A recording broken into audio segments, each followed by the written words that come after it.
Ah, hello. Are you here for something off the shelf, or do you need something forged? Excuse me, Master Zhang. We were wondering if you'd heard of something called a Wonder Core. Of course I have. Sorry, who's asking? My name is Yunjin. Perhaps you don't know me, but I believe that you forged some weaponry for my father in the past, for stage use. Yunjin? Stage use? Oh, so you must be Miss Yoon. Sorry, my brain's finally caught up. It's not used to doing much beyond bashing a hammer all day. Everyone's heard of you, Miss Yoon, even folks who don't make it to the opera all that often. Like myself. So, you're here to ask about Wonder Cores, huh? As it happens, I do know how to make them. Matter of fact, I made some for Lady Ningguang back when she was building the original Jade Chamber. The types of ore needed to make Wonder Cores are a little hard to come by. Lady Ningguang supplied them herself last time. I don't suppose you've brought any yourselves? No, we were gonna ask you what kinds of ore we need. Sure. Well, you'll need two kinds. Star Splinter Iron and Subrosium. If I remember correctly, Lady Ningguang sourced her Star Splinter Iron from the Mount Tianheng area. They say it resonates with visions. It could take some work, but if you stick with it, you'll find some eventually. As for the Subrosium, though, that's trickier.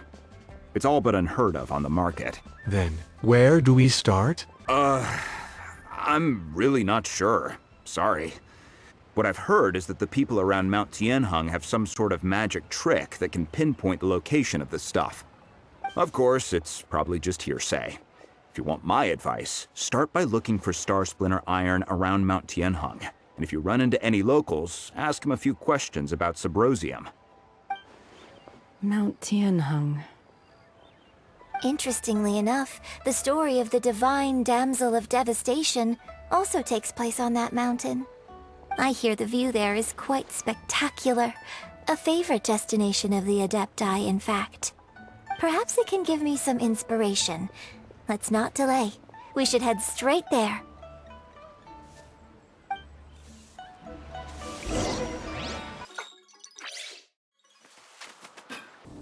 I came to Mount Tianheng once with my father as a child. I remember it being such a long climb that I could barely feel my legs by the time we reached the top. This is quite a trip down memory lane for me. Look at these majestic towering peaks and the gently flowing streams. It's like setting foot in paradise. No wonder the legend of the divine damsel of devastation is said to have taken place here. Adepti wander oft where mortals seldom stride. Indeed, this looks like a place that one might expect to be frequented by Adepti. The Divine Damsel of Devastation is your upcoming opera, right? And the story takes place in Mount Tianheng. Huh. Seems like you have a real connection with this place. What's the story about, though? It's the story of a girl becoming a hero. Cool. A hero story? They're Paimon's favorite! The legend first arose in this area. It is said that there used to be a prosperous village on the mountain. In that village, there was a loving couple who were completely devoted to one another. One day, a terrifying monster appeared.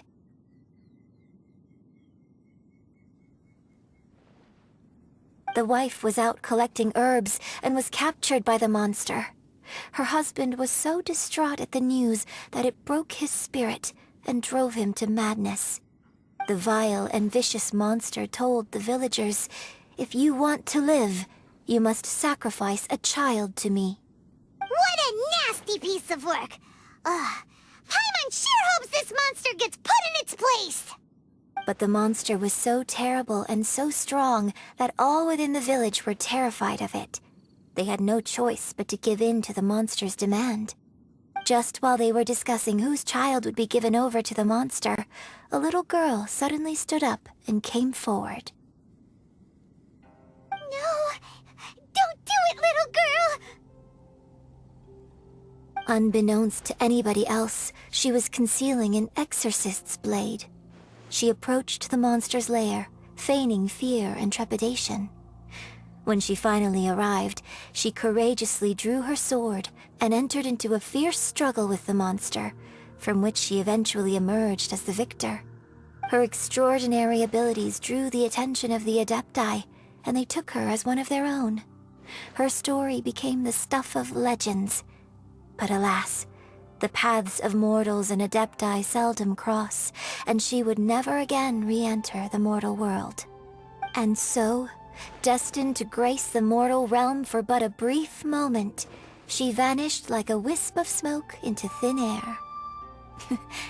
That's how the opera ends. I really like this story.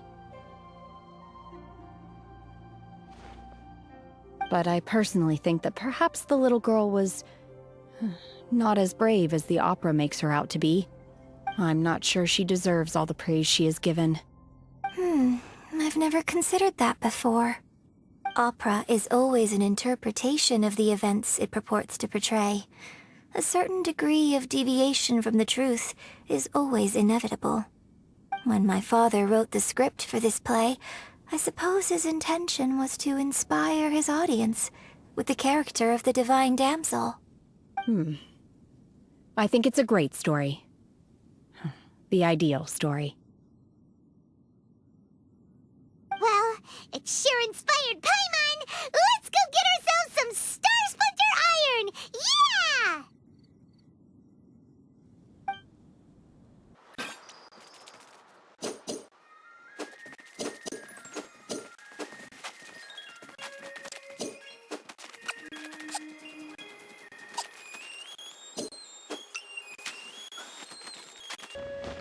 This should be enough Star Splinter Iron.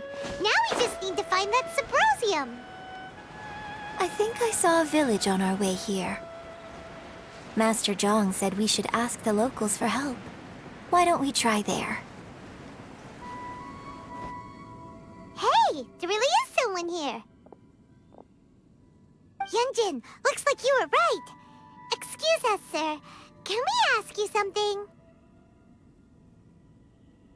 Huh. He didn't seem to catch that. Hello, sir. We were just passing by and wanted to ask if you happen to know anything about Subrosium.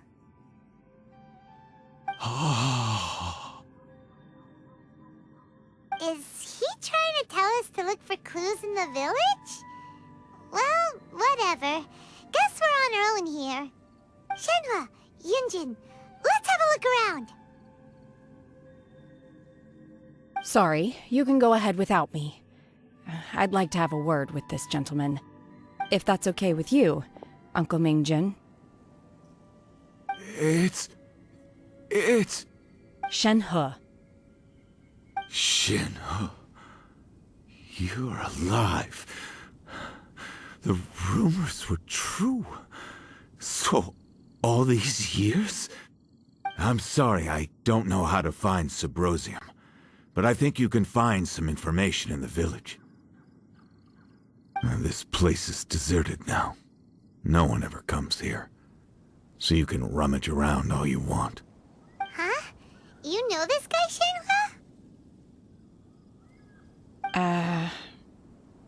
Thank you, kind sir. We'll go and take a look around. Don't worry. Mingjin has no ill intention towards Miss Shenhe. She'll be quite safe. Okay, then let's see what we can find in this village.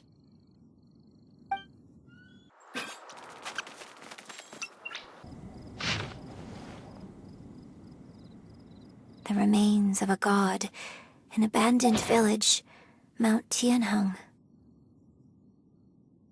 Does this mean that the true story of the divine damsel of devastation happened right here, in this village?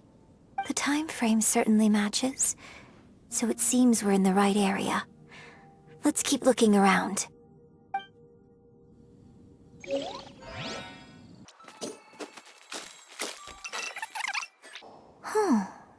What's this?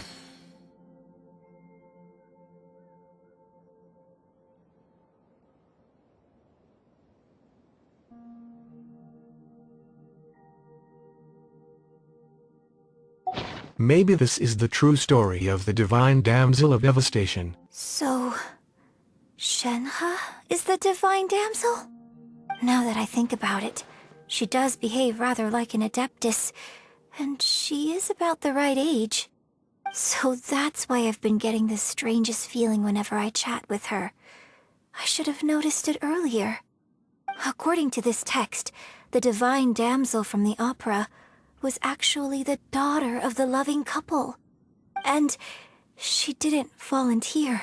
She was sacrificed to the monster by her own father. Oh, the truth is even more lamentable than the opera. Now I understand why Shenhe said the girl was not as brave as people think.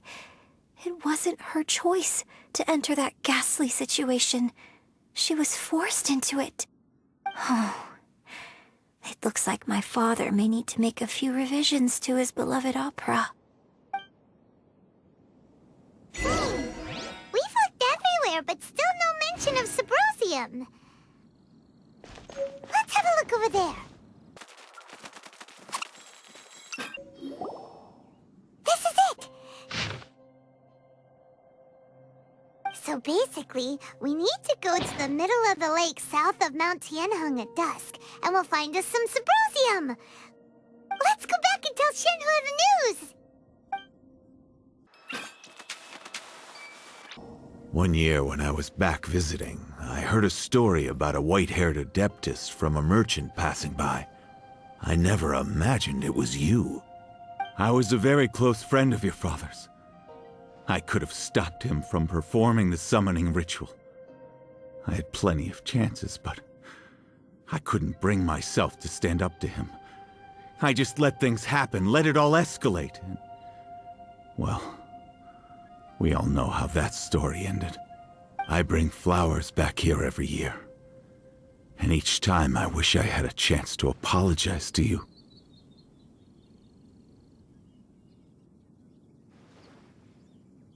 Apologize for what? If you'd stopped him, he'd only have found another way.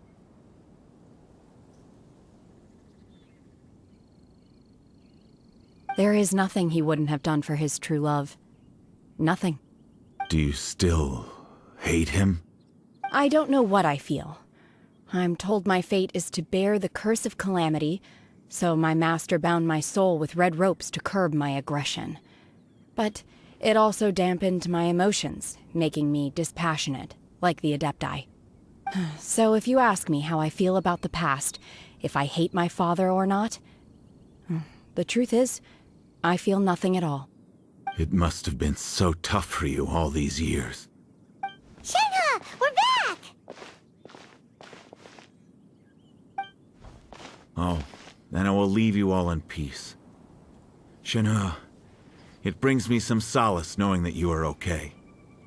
I'll tell you more about the old times next time we meet. Thanks, mister. We found some info in the end.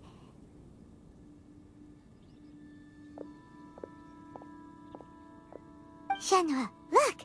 This tells us how to find Sybrosium. All we gotta do is go to the middle of that lake! Let's go then.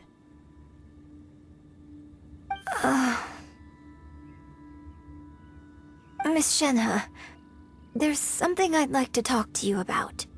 Just now, in the village, we found your father's diary. It turns out that many of the details in the Divine Damsel of Devastation are not true to the facts, so I'd like to change them. Why?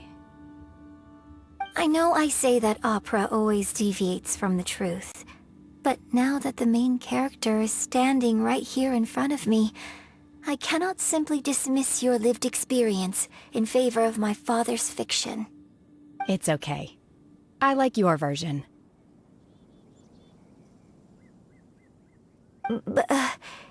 Huh? My master once said that the day I learned how to use my strength for the good of others, is the day that I can truly become part of human society. So, I hope that one day I might be brave enough to stand up and protect others, just like the girl in the opera. But I've never thought this way before, and I wonder whether I will continue to think in this way. Don't worry. I believe you will. In fact, I think maybe you've already started to become the person you aspire to be. You just haven't had the opportunity to see it for yourself yet. Shenhua! Yunjin! Cut the chit-chat! Let's go!